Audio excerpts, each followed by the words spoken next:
Good morning, everybody. It's HHV, the judge. It's a Saturday morning show. We thought England were on last night, so it would be just me, the judge, and a tin of spaghetti watching, as they say. So we are back on a Saturday morning, and we're going to look at the rehearsal chase.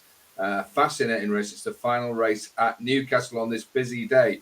Lots of new HFC people yesterday. If you look at that link below this video, you can sign up for free. And what I can tell you, you will get a free Wolverhampton patent tonight, 3-horse combo at the return of flat racing after a week off. But we are not here for flat racing, Judge. We're going to look at the rehearsal chase. How are you? Yeah, good, mate. Thank you very much. I must confess, we might as well recorded it last night after watching that very impressive 0-0 draw. Oh, it was a shocker, absolute shocker, proving yet again what I've said to anyone who listened, that Gareth Southgate is a donut and needs to be dispensed with at the earliest. But we're not here for that. He can. No, we're not. We're here for winners, not here for keep drawing. He can answer for his own football crimes. Right, let's have a look. This is Rehearsal Chase, a Class 1 event. It's over 2 miles, 7 furlongs and 91 yards, which could be key. The ground, yet again, amazes me. It's good to soft. This is a really, really classic old handicap chase. It's run at Newcastle. It's the Rehearsal. Now, there are 9 runners. Let's hope they all stand their ground. We have some proper each-way betting on this. We'll actually mention them all, Judge, I think, because we've got time. So what we'll do is we'll start off with the outsiders, because I know there's a couple that you think. There's certainly one I think will run a big race. So I'll start you off with the outsider of the whole pot, Dallas de Pictons, 50-1. Yeah, he's just a funny one for me, because obviously he was a really good horse with Gordon Elliott a few years back, and he's moved to the Diane Sayer yard, and he's the sort of type you could see popping up at a nice price one day.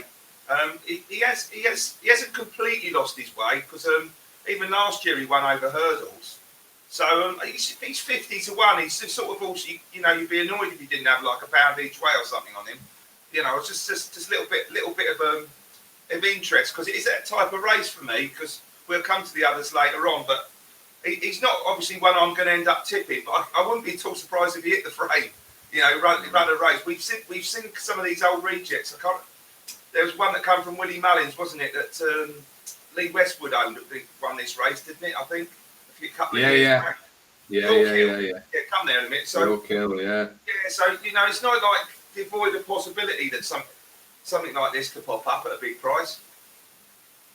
Yeah, my worry with him at Gordon Elliott, I think he's the type of type of trainer who gets every last drop out of him, and I would worry that even though this thing's only 9, it's had a pretty tough career. But yeah, the back form is there certainly, and a big price at 50 to 1. Haven't we all had a tough career? Yeah, tell me about it. Yeah. Now we come to a horse who I think's got a bit of an each-way squeak. Number 7, Who Shot the Sheriff, available at 35-1 with Paddy Power. 3 places. I think that's not bad each-way value at all. Trained by Philip Kirby, now 8 years old. The concern here is the trip. Yeah. I think off 10 stone 4 at 2.5 miles, this thing is going to be trapping. I think it's running free. It's won 4 chases. Very impressive win at Wetherby last year. And I quite like the sort of collateral form of Wetherby in Newcastle. I think 10 stone 4, my huge concern here is, does it really get 3 miles? And not just that, get 3 miles against some dour stayers that are lining up in this. You know, you're going to have to get possibly even further, aren't you, to win this? Because there's going to be horses we will come to later. But a little bit like you feel about Dallas de Pictons, I can't let this go with having... I'm not going to back this each way. I'm going to back this on the exchanges with a small win bet. I'll tell you why. Because it's either going to get the trip or it's going to not. Oh, yeah. If it does, then it's got a chance of winning. If it doesn't, it's going to be about, out the back of the TV. So what do you think? Who shot the sheriff? It wasn't the deputy, was it? Right. Exactly. On a serious note, you never know who these horses going up in trip, do you? And it's always worth a punt at a price, is the way I'd look at it. when you're looking at horses at like 3 or 4 to 1 going up in trip, they're worth taking on. But when they're like 33 to 1 or 35 to 1, as it was in this case, I mean, you wouldn't want to lay them, would you? I mean, there's not a lot of juice in laying horses at that price. So, no, I can see where you're coming from, mate, because he's still improving to a certain extent, isn't he? He's not beyond the mark, that's for sure. There's worse 35 to 1 shots around today. Now we come to a horse who in his day, he's only 10 now, but in his day was regarded as a serious festival prospect. It's Windsor Avenue, but I have to say a troubling recent form. Pulled up, won, well done there. Then pulled up.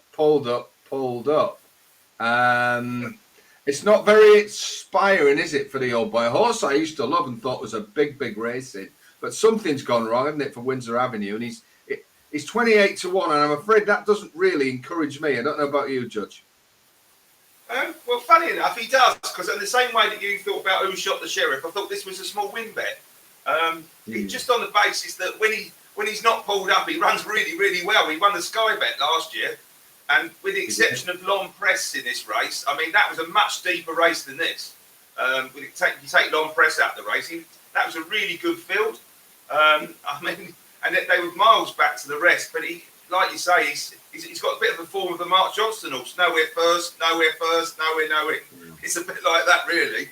But he's 28 to 1. So, you know, he's one of them ones like you. He'll either be there, bang there, or out the back of the TV being pulled up again. But, you know, obviously, I don't know what's going on there because he didn't used to be that inconsistent, did he? I mean, he was quite a good novice at one stage. He ran quite consistently, but I don't know. It's quite hard for these old stayers sometimes to keep producing the goods, isn't it? But four pulled ups in 5 runs is extremely concerning. Mate, no, extremely concerning. I'm afraid my loyalties have gone for the horse. I'm going to watch it. Yeah, I understand. Now we come to the next in the bet in the Big Bite, who is being backed. Is in from 20s, the Big Bite. An interesting horse, trained by Henry Oliver. Big reputation, this horse. Now 9. He unseated on debut last year. Then he was pulled up, and you thought, as the Big Bite's early promise gone. However, then he was a really good second. And last time out, he was 4th at Doncaster over 2 miles, which now is on the short side for him. Not a bad run at all behind Bundaran. I'm not sure it's a good enough form line to be competitive at this level, but Henry Oliver and people around him certainly think it is because this has been backed. He's a horse that had, you know, massive potential and was one of those buzz horses. He was in all these horses to follow lists and jumping prospects and all these sort of things. But he's not really delivered. We've got to be, you know, the form book doesn't lie, does it? Unseated, pulled up, 2nd, 4th. It doesn't scream a winner of the Rehearsal to me, Judge. I don't know what you think. No, I kind of, I remember backing him at Newbury. I think it's, well, just had a look, just over a year ago as it happens. I thought it feels like longer than that. I mean, he must have gone massive odds on and threw the race away, basically, when he got beat by Umbrigado. He's never really endeared himself to me ever since then. He's shown glimpses when he, you know, second to Funimbola Savola. That's not easy to say. I think that's the older Venetia Williams horse. But for me, mate, I'm going to have to give him the swerve. I think he should be round about 20-25s as well, if I'm honest. But I can sort of see where people are trying to find one of the outsiders, but he wouldn't be the one of the outsiders I'd want to back, if I'm honest.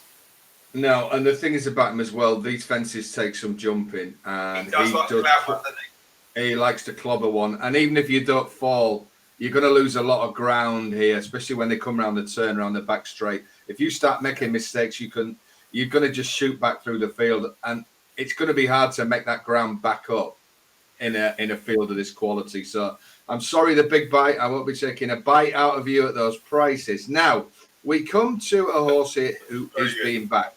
Trained by one of my favourite trainers in the whole world, Sandy Thompson. I think he's brilliant. Ridden by Ryan Mania. The horse has got the combination of a course and distance win and a good recent win. So he's in form. We know he goes at the track.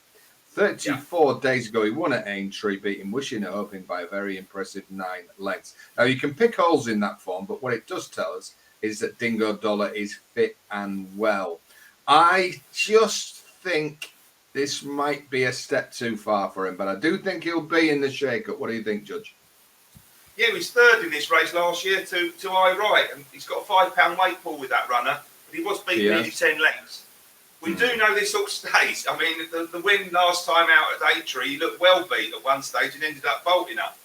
He's getting on a bit, but this race has a habit of throwing up horses that win at a double figure age. So I wouldn't say age is the thing that can beat him, but he must be getting to the stage now where he's must be handicapped to his pretty much his best.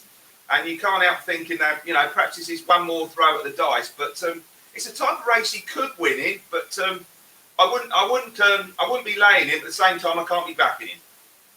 No, I think 8-1 his price is about right now, and there's no value there. Now, the key thing, and certainly for my selection, I won't give too much away, but we're on the same train of thought today.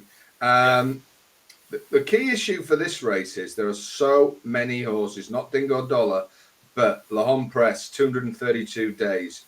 Happygolucky, we're going to talk about now, a massive 595 days. The Big Bite, 266 days. You get what the issue is. There's quite a few serious contenders here who've been off a long time and either may need it or we've got no proof of what form they're in now.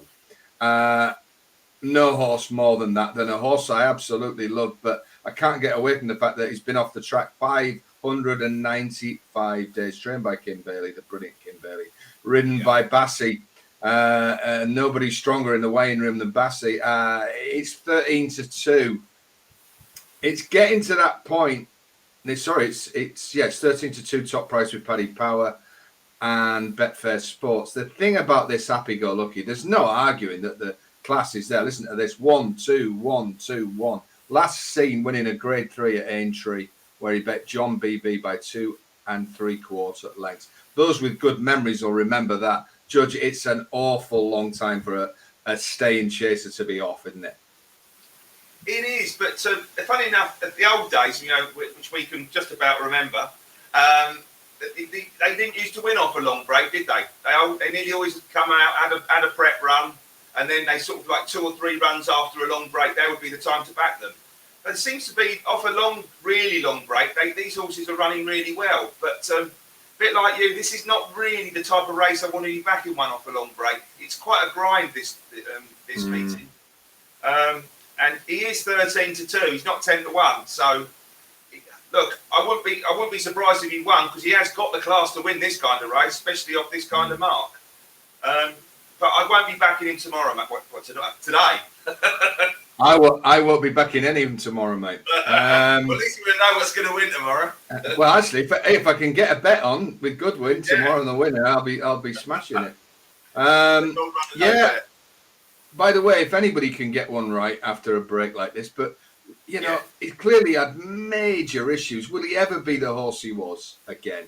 Very few of them come back to what they were after 2 years off. He's only 8 though, which is a positive, isn't it? He's not. Well, yeah, but he wouldn't have been off 2 years unless it was a serious problem. No, you would have exactly. Yeah. Now we come to a horse here who I absolutely adore, who I tipped to win this.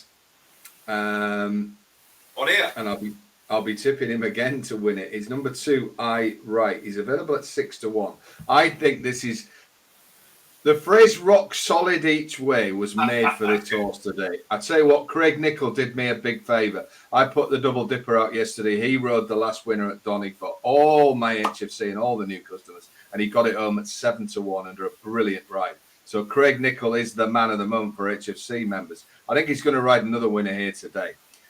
Or he's going to be definitely ride a profitable bet. I Right was seen 35 days ago, Judge, where he got beat 4.5 lengths. The interesting thing about I Right, you look at the paddock watch reports. He turned up there fat as a pig. He went from 6-1 out to 20-1, and he ran a belter before blowing up on the home straight.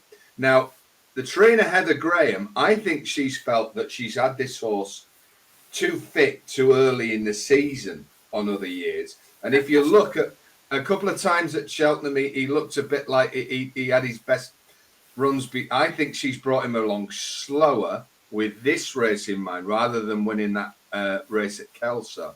And I think that blowout last time where he jumped superbly. One thing's for sure, Craig Nicol is the perfect rider for this one, I think. And he's going to be running on 2 or 3 out when a few of these have had enough. He will jump round here for fun. I think he's absolute banker each way. You're going to make a profit if he's in the 3. If he gets round, I will be staggered if he's not in the 3. And if this jolly is going to slightly need this, he'll do him today. What do you think, Judge? Well, I just don't need to say that pretty much, because I was saying he looks bang solid each way here for me. He's got course form. He's won twice at the track out of 3 visits. He won this race last year. Maybe it was a £6 lower mark, which he won off. I kind of think that is relevant to a point. But in terms of running his race, unless he completely whacks one, which he has done on the odd occasion, he's got to be thereabouts here, surely, isn't he? Because that, like you say, that run at Kelso was full of promise, wasn't it?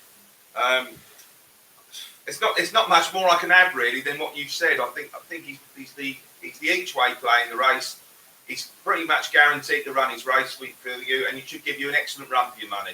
And I'd like you. I think if the favourite's not quite right, if Happygolucky's not ready to go, he will be in the 3 on the form that we know he can run at.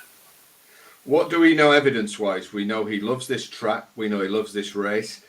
I agree with you, he's got more weight this year, but if you add those £5 and look at the replay last year, he would still have won. I think so too. Yeah. I've no reason to believe he's not gone backwards in any way. I've explained what I think happened last time, which is the trainer's comments at well. He's the same price with most firms as a horse that's been off for 2 years. Yeah, that's right. Right, who's got so many questions to answer. Wright has got no questions to answer at all in this race. So I'm sorry, and I love Kim Bailey, I love Bassi, but if you tell me which is the more solid 6-1 shot to back today, you would be criminally insane to back Happygolucky over Wright, in my view. But it's the only one I've got, Judge. Now, we've nailed our colours massively to Wright today. Let's look at Into Overdrive, who I think is appalling value. Let me get that out of the way. I think he's a promising horse. He's only got 10 stone 2. He's off 138. Mark Walford's a brilliant trainer. Young Jamie Hamilton takes the ride. He's won 4 chases. He's only 7. He is the horse who is going places. I appreciate that. Last time out, he won at Wetherby over 2 mile 3.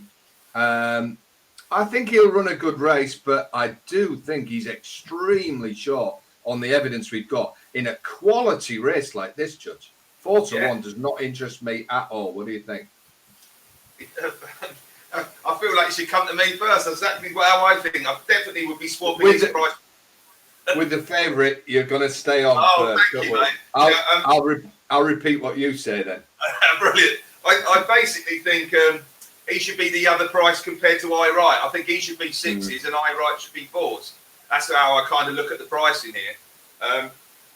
I'm not convinced. You're going to have to get the trick properly here, aren't you, over this 3 miles? He has got form at 3 miles. He is young, but his best form is over shorter, I think. Yes, definitely. So, and you're taking 4-1 again. I'm just going to like you. I think he is the poorest value in the race. So we shall see. Well, you have to back him to win at 4s. Now each way's a 50 odds. Therefore, he is a pure win bet option. And as a pure win bet option with the Jolly, which we're going to come to now with Wright and if Happygolucky's back to what he was, I'm sorry, I cannot have that at 4-1 into Overdrive. I'm sorry, Mr. Walford. It's hardly even a saver at 4s, really, is it? So just give it a swerve. I've got one more thing to say on Wright quickly, which I forgot. It's a Holden's price prediction. I think there's going to be huge late money for Wright today when people come to their senses that his price is wrong. And I can see him going off 7-2. I really can. So that's my Holden's price prediction. Now, Judge, the favourite, the much talked about La Homme Press. He's got top weight. He's earned a rating of 164. He went on an incredible winning spree. Now 7-year-old's been off 232 days. And he said 232 years. Even Happygolucky's not been off that long. He was last seen royally stuffed behind Ahoy Signor beating 18 lengths in form, which has taken some knocks, it's fair to say, on very similar ground. Now, Venetia afterwards blamed his poor run on a couple of things. A, the old classic, he's had a hard season, but B, would have preferred softer ground. Now that is echoing round my head, that phrase, when we see that Newcastle is not as soft as we were told it was going to be midweek. Now, I'll come to you now. He is on the drift slightly. I'm not saying he's drifting like the Contiki or anything, but a lot of people thought yesterday this was going to be an 11-8, 5-4, double your money for fun shot. Boyle Sports have just gone 9-4. William Hill at 2-1. Coral at 2-1. He's pushing 2-1 on the exchanges. There's a few bookies putting the chests out and trying to lay this judge. What do you think, Lahon Press? Well, he's an half one away up. I mean, he did look a Gold Cup contender the way he won last year. The old RSA. He did look a good horse last year on more than one occasion. He looked like he preferred to go this way round as well because he kept jumping out to his left when he's winning on the right-handed tracks. I do like this horse, to be fair, and I do think he's a very good price at 2-1, 9-4 in some aspects. Just because these, as you saw with Frodon the other week, these real class horses seem to in handicaps beat these old nagging, your eye right type horses. But this horse is slightly different because he's a novice. Realistically, he's only his second season novice coming here. He's not an exposed like Frodon, for example, is really exposed. But he finds Grade 1 company very difficult now. But when he runs back in handicap company, he just runs his race all the time. I don't think you can be certain this horse is going to be raring to go first time up either. The stable has had a few winners lately, which is a positive. I can't see it. No, but I still can't see her wanting to leave it too much to be to work on, if you like. Because when you've got a good horse like this, you're not going to have it sort of half fit. You're not going to risk getting another injury or anything along those lines. But I mean, for example, if you were having a saver, let's say you wanted to go win only, all right, which you wouldn't, because I think it is an each way horse. He's a sort of horse you could have I'd rather have a smaller saver on him at 2-1 than I would do it into Overdrive at 4-1. But it's not realistically the way that I bet. But I personally want to see I right and financially. But I do want this horse to run well to have an English horse to have half a chance in the Gold Cup along with the Dan Skelton horse from last week. But I do question whether it'll be ready in the ground to be suitable. 9-4. Everything has a price. It would be interesting if the Into Overdrive carries on being backed and they kind of, if this goes out to 5-2, 11-4, and that meets it at 3-1, Lahon Press could look an extremely good value jolly at about 3 o'clock. I'm a big fan of the yard. I'm a big fan of this horse. I think there's too many negatives to get stuck in at a short price. Right. If he is a genuine Gold Cup contender, and I'm not sure he is, I think he might be a rung below that. But if he is, he has to knock these out of the way today. Or run a sort of a second, but promisingly. Yeah. No, that's not, in my view, that's not enough. If he's a genuine Gold Cup contender, he has to give weight to the likes of Wright, who, much as I love the horse, he'll never win a Gold Cup. While he only won last year, was well beaten, wasn't he? So. Insert your whatever adjective you want to put in. Into Overdrive will never win a level weights race championship race. And Happygolucky, well, he's got to give him a stone. If Happygolucky's at the best he's ever been, which is hugely unlikely for me, then Lahon Press will do well to give him a stone. I think he's got to win and win well. Ask yourself this: would Protectorate, who won the Betfair Chase, win this on top weight? Yes. Yes, he would. Yeah. I definitely would take 2-1.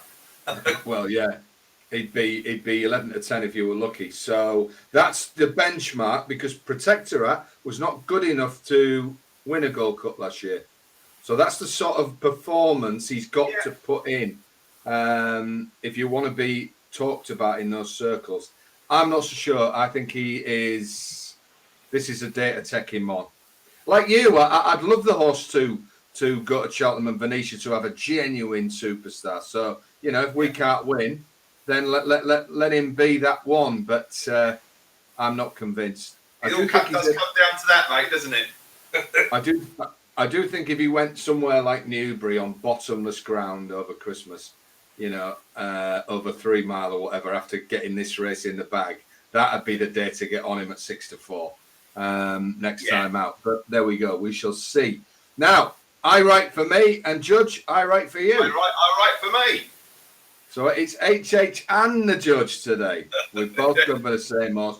And just to let people know, though this is a contest, it would be very silly of us to pretend to rate another one above I write, just to make it that, because we would be, in a sense, mildly defrauding you of our belief there. So if we both believe one is a bet, we're going to both give it. So there you go. 325 Newcastle. Do sign up for HFC if you're not already. If you are, don't sign up. You'll already be sent to Wolverhampton. Judge, you've got a busy day today, mate. I shall see you on Monday. Good luck today. Smash those winners in on your service. And let's have another big day. Let's hope we're all saying aye, skipper, as I write lands as a coup d'etat in the 325. Have a fantastic day, everybody. Cheer yourselves up after England's nonsense. And we will see you on Monday with some more Judge's Duels. 5 big horses to follow. See you, Judge. Take it easy, mate. Bye, mate. Take care. Hold